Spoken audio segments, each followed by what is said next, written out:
Welcome back to Askewed Reviews. And today we have a movie request, but it's also Batman Day at the end of this week, so we're doing Batman films, starting with the 1989 action adventure drama Batman. Here is your trivia question for today. What is the Joker's slash Jack Napier's famous catchphrase from this film? The answer will be at the end of this video. Our film starts off in Gotham City, where crime is on the rise, and only one man can stop it: the Batman, whose secret identity happens to be billionaire Bruce Wayne. Carl Grissom seems to be the leader of the crime families at this time, and he has a right-hand man named Jack Napier.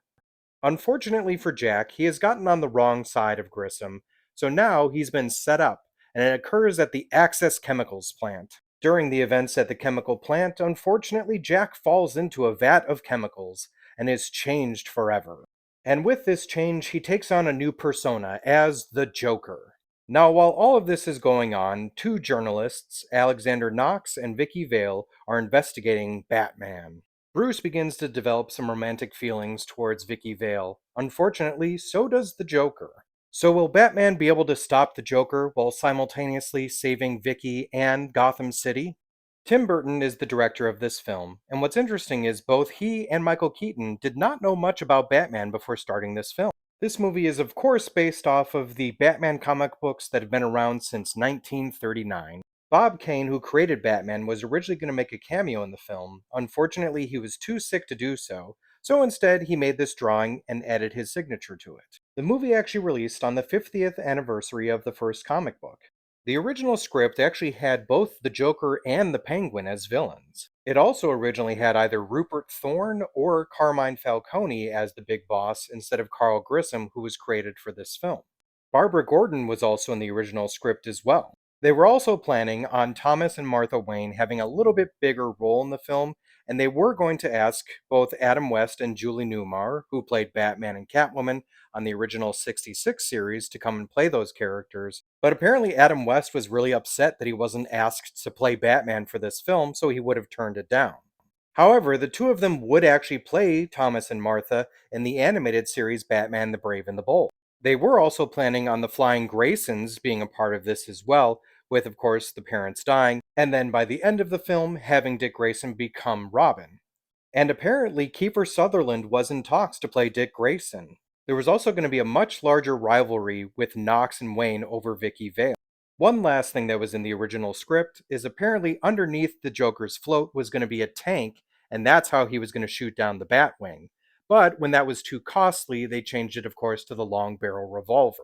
I honestly think Michael Keaton did an amazing job, but apparently there was such an uproar about his casting. There was even a 50,000 signature protest letter that was sent to Warner Brothers. It would take 2 hours each day for Nicholson to get in the prosthetics and makeup for the Joker. Also, apparently Robin Williams was originally offered the role of the Joker, but when the studio found out that they could get Jack Nicholson instead, they dropped him. Kim Basinger was the original choice for Vicky Vale, but she wasn't available at the time. So they chose Sean Young. But unfortunately, she actually was in a horseback riding accident and broke her collarbone, so they reached out to Basinger again, and she was willing to do it. Michelle Pfeiffer was actually dating Michael Keaton during the filming of this movie, and at the time, they actually asked her if she would audition for Vicky Vale. Keaton was against it though and said it would be awkward. Once they broke up though, she had no issue coming back as Catwoman in the sequel. Billy D. Williams plays the character of Harvey Dent and was hoping to one day play Two-Face. Unfortunately, they bought out his contract for the third film, but he did get to play Two-Face in the Lego Batman film. Nicholson actually convinced the filmmakers to cast his good friend Tracy Walter as Bob the Goon. Robert Wuhl has actually reprised his role of Knox on the CW crossover event Crisis on Infinite Earths. The studio originally wanted John Williams to score the film.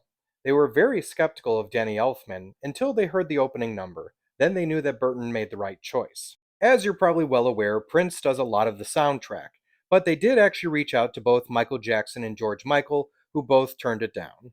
Here are some potential other versions of this film that almost happened. Steven Spielberg was almost the director, and he would have had Harrison Ford as Batman, Michael J. Fox as Robin, Tim Curry as the Joker, Dustin Hoffman as the Penguin, Burt Reynolds as Commissioner Gordon, Martin Sheen as Harvey Dent, Gina Davis being Silver St. Cloud instead of Vicky Vale, Richard Dreyfuss as Rupert Thorne, and John Pertwee as Alfred. By the way, John Pertwee's son, Sean Pertwee, would actually play Alfred in the live action series Gotham. There was a possibility of Richard Donner doing a Batman film since he did so well with Superman, and his cast would have consisted of Mel Gibson as Batman, Michael J. Fox as Robin, Willem Dafoe as the Joker, and Joe Pesci as the Penguin. There was even talks of doing a comedic version with either Joe Dante or Ivan Reitman being the director. The cast for this film would have had Batman be either Bill Murray or Chevy Chase, Robin being Eddie Murphy or Michael J. Fox, Barbara Gordon being played by Molly Ringwald, the Joker being either John Lithgow or Tim Curry, the Penguin would have been John Candy, and they would have added in the Riddler, played by Steve Martin, and Catwoman, played by Sigourney Weaver. Now, aside from these full casts, here's some other actors that tried out for the roles. As the role of Batman, Pierce Brosnan, Ray Liotta, Charlie Sheen, Bruce Payne, Kurt Russell, Al Pacino, Patrick Swayze,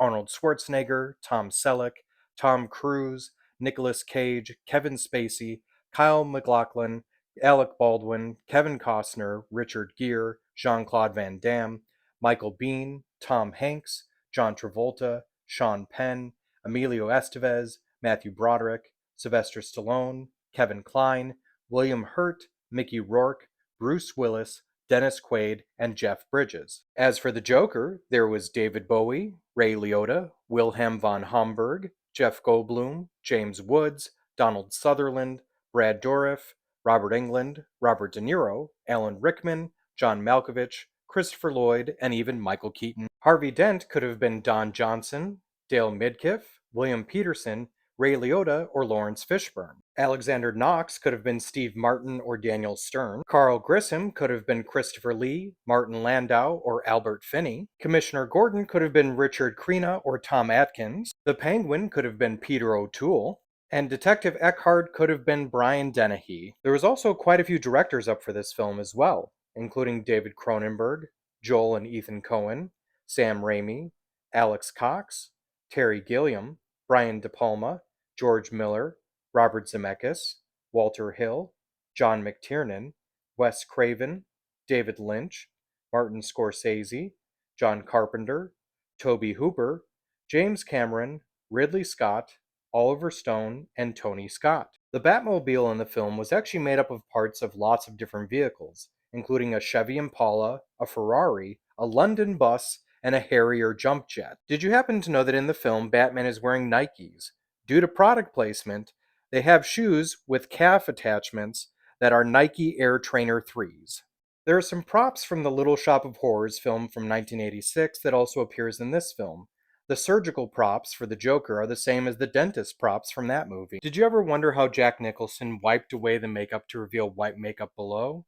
Well, that first layer of white makeup was Pax paint with a thin layer of food-grade silicone oil. Then there was flesh-colored grease paint that was put over the top of that. So the handkerchief that had isopropyl alcohol would wipe away just the top layer. Michael Keaton would actually ad-lib the very famous line, "I'm Batman," when in the actual script it was, "I am the Knight." So if you can't get enough of Batman, boy oh boy do you have options. Lots of movies, tons of animated series, a few live action series, hundreds of different comic books, including one that's actually based off of this movie called Batman '89, a ton of video games, board games, and even a few role-playing games. So when it comes to the film Batman, I absolutely love this movie. It was a part of my childhood. And even though the Superman movies came first, in my opinion, this is the movie that really started comic book adaptations becoming a thing. I also really enjoyed that Tim Burton gave this movie a timeless feel. Like it could be part of almost any time period and it's still enjoyable.